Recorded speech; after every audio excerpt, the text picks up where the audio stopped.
The champagne fountain sparkled under crystal chandeliers as Marcus adjusted his designer tuxedo for the third time, his eyes fixed on the venue entrance. He'd made sure the invitation reached Sarah, his ex-wife who'd left him when they were drowning in debt 5 years ago. He wanted her to see everything: the ice sculptures, the $1,000 floral arrangements, the society guests in their finest attire. He wanted her to witness exactly what she'd walked away from when she abandoned him and their newborn triplets during his darkest hour. What he didn't expect was the sleek black limousine that pulled up precisely at 7, or the woman who emerged from it, a woman who looked like Sarah but carried herself like royalty, with 3 impeccably dressed 5-year-olds holding her hands. Marcus felt his fiancée Vanessa stiffen beside him as Sarah walked through the grand doors. Gone was the exhausted, struggling woman he remembered. Her emerald dress hugged her frame perfectly. Her hair cascaded in elegant waves, and she wore a quiet confidence that seemed to light up the room. But it was the children, his children, that made his breath catch. The 2 boys in matching navy suits and the little girl in a white dress with a green sash walked with their heads high, their eyes bright and curious. "Mommy, is that Daddy?" the little girl whispered, loud enough for nearby guests to hear. Marcus had expected Sarah to slink in, perhaps stand awkwardly by the punch bowl, a living testament to his success and her failure. Instead, she glided forward with grace, the triplets in tow, and extended her hand to him with a genuine smile. "Congratulations, Marcus," she said warmly. "I'm so happy you found happiness." Vanessa's perfectly manicured hand clutched his arm tighter.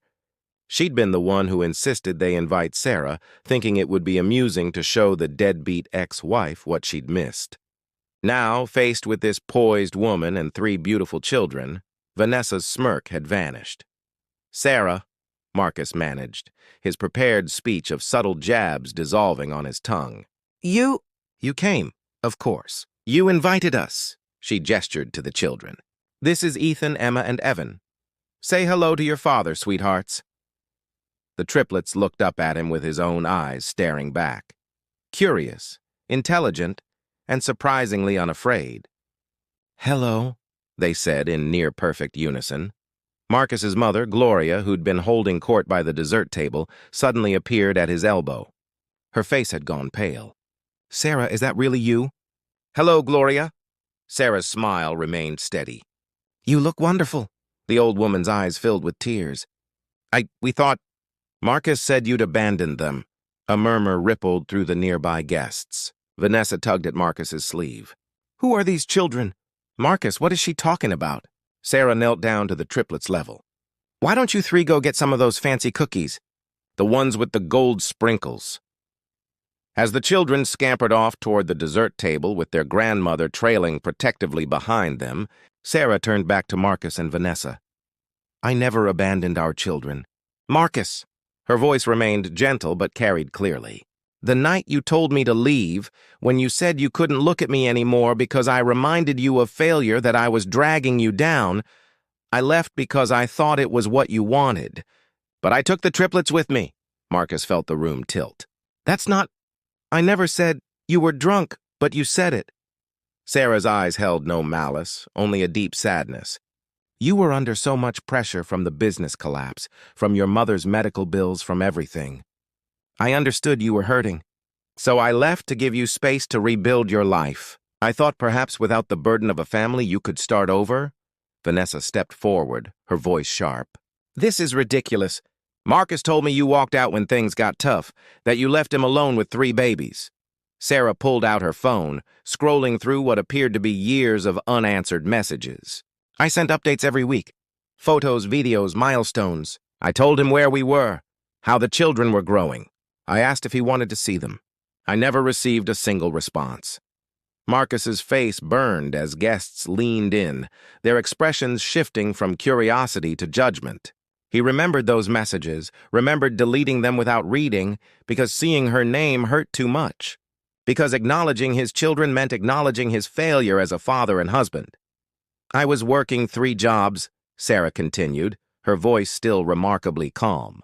"I cleaned offices at night, waitressed during the day, and did freelance bookkeeping whenever the triplets napped. It took me 4 years, but I put myself through business school online. 6 months ago, I launched an app that helps single parents find affordable childcare and connect with resources. It took off faster than I ever imagined.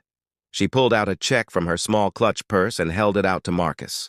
This is the $47,000 you loaned my mother for her surgery right before everything fell apart.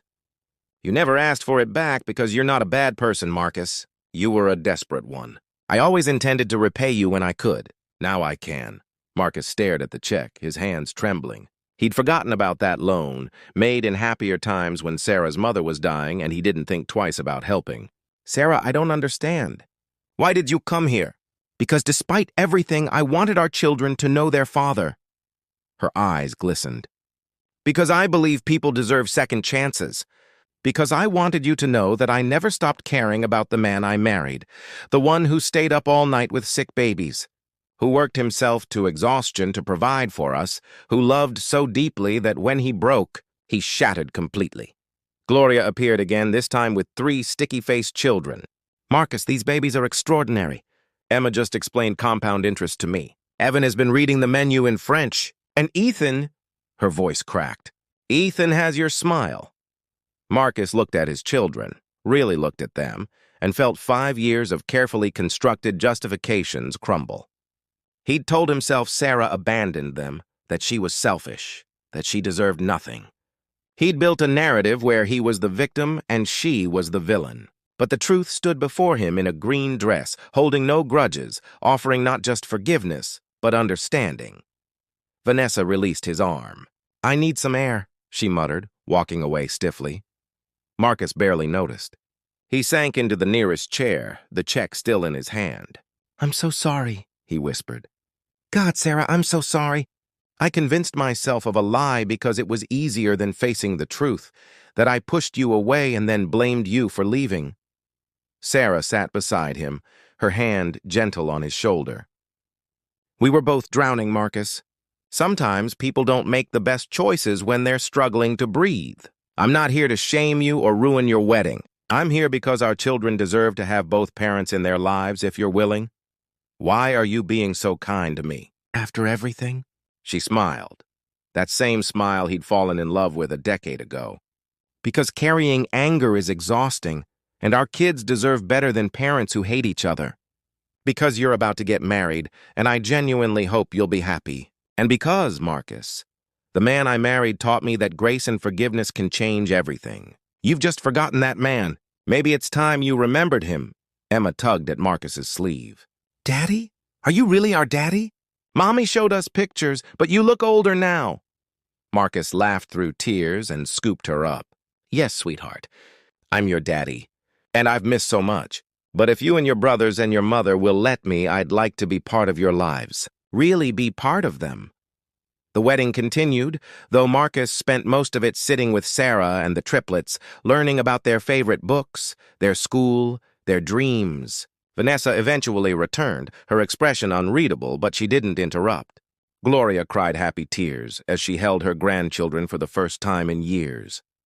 As the evening wound down and Sarah prepared to leave, Marcus touched her arm. The check, I can't take this. Yes, you can.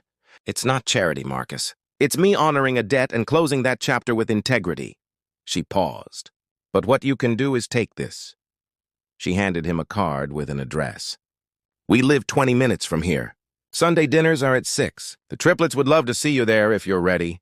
Marcus clutched the card like a lifeline. I'll be there.